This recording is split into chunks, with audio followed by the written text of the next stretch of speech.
Hey friends, it's J Lobos coming back to you on another episode, and this is actually part of a little 3-mini series regarding being sued. Obviously, you guys, if you've seen the last 2 videos that I've posted regarding on ways on how to overcome the lawsuit, what type of obviously information we're looking for regarding the lawsuit, because right now I've seen a lot of attorney offices, or when they send over propaganda, people kind of get a little flustered. They think they're getting sued, and in reality, they haven't even gone through the full process. All this information, as a matter of fact, it's on public record. So check out the last 2 videos so you guys can get some of that information and steps how to overcome it. But today I actually wanted to go ahead and tell you guys what tips could I go ahead and provide you regarding negotiating that debt, and what can you expect after you've negotiated, and the opportunities that you guys can have if we do it a specific way, obviously. So let's go ahead and dive into it. By the way, for you guys out there checking out the channel for the first time, consider liking, subscribing, commenting, and sharing this if you find this information to be very fruitful and educational. So let's go ahead and dive into it. So we've already spoken about lawsuits. We obviously got the document. We're not evading the server's processor anymore. And obviously we already got the document. We've already gone through it, and we've seen that it's already been signed by the clerk of courts. It's already been stamped.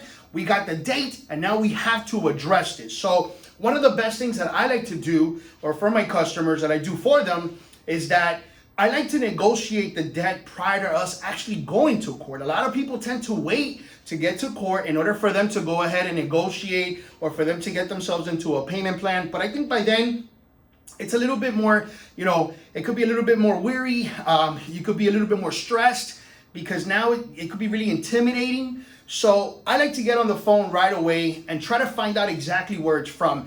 If you guys right now, as a matter of fact, there's a lot of companies that are actually and they're changing their policies. I love it. Ever since November, for whatever reason, Portfolio Recovery has re-amended their policies, and guess what? They're literally removing the debts off people's credit report. Midland Credit Management, I've had successful with them. MDM, NCM, it's all the same, basically the same type of business. ERC, as a matter of fact, too, I've had success with them. So the first thing you want to do is you want to find out who is the collection company, or who's the creditor. Calvary, as a matter of fact, is also deleting information as well. So the number one thing that I always do is I try to negotiate with them, but with one intent: that if I pay that debt off, are you guys willing to remove this off my credit report? And I can tell you this much, for the most part, from the companies that I just mentioned, they're willing to get that information deleted. And this could also happen for you guys out there that maybe you haven't gotten physically served yet, but the collection company probably reached out to you, it's telling you they're going to sue you, and it happened to be one of these companies that I just mentioned. Well, take this into account. Possibly do the negotiation yourself, but again, with what's called the payment for deletion. We want the information to be deleted so it could benefit us.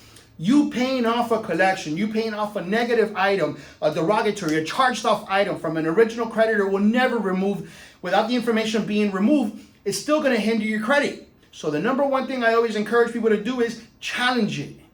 In this particular case, dispute the account. So if you found that it's on your credit report, we're going to go ahead and challenge it and possibly get that deleted. But again, deleting an account doesn't remove the debt. This is why we have to go ahead and handle that. So for you guys out there now being served, the number one thing, and this is a rule of thumb, not all companies tell you, they might not say it, but I found this out. By standard, they're going to give you 25% off the top. You owe them $1,000, they're probably willing to take $750. But even though they're willing to take $750, you could still go ahead and negotiate a little bit harder. And as a matter of fact, don't take the first as it is. Escalate that. Guess what? Give them the worst case scenario. We're going through COVID right now. Maybe your spouse, your cousin, or whoever you had living in your house is not working. That was obviously helping you out. Your father, your mother, or whatever's going on. Give them worst case scenario. There's no way of validating. As a matter of fact, they have hardships. Tell them, listen, do you guys have a hardship program or a plan where you could help me out on? I lost my job, so and so. And again, there's no way of validating or verifying that. And give them the worst. Listen, I don't have this, I don't have that, I don't have the income. What's the best that you could offer me? I want to settle this today, but I need a good offer. And then once they give you whatever they give you, that first rep, don't take it. Escalate that to the manager. Mr. Sir, whoever you're talking to, I appreciate that. Listen, bam, bam, bam. I need to talk to your manager. What is it exactly? Oh, they're going to tell you the same thing. I get it, but I want to hear it from them. And I'm not satisfied with what you're offering. So what can you do? They'll put the manager on the phone, give him worst case scenario. Again, go through the whole situation, give him the worst. You've lost your job, or whatever the case might be. You've lost hours. Somebody got sick because of COVID. You went X amount of time without work. You don't have any savings. You're about to get evicted. You need a new vehicle. You have multiple collections. You're trying to negotiate with so many different people. So guess what? You're not the only one, but I want to resolve this today. What's the best offer? And try to knock that down to 40, 50, 60, 70% savings, guys. And if that happens, obviously you're saving yourself some money, but again, with the intent of deleting the information from the report. And if it's one of the companies that I mentioned, you should have that success. Same thing's going to happen with the collection company. As a matter of fact, because of what's happened in the past, now collection companies are removing the information. This could be in your best interest. So even if you're considering of getting yourself into a credit repair company, but you know what? You don't know what to do, you don't know where to go. Okay, do it yourself.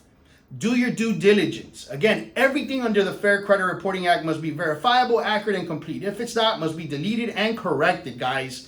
Again, thank you so much for the love and support. If you guys, again, found this information to be very fruitful, share it, like, comment. Until the next time, guys, take care.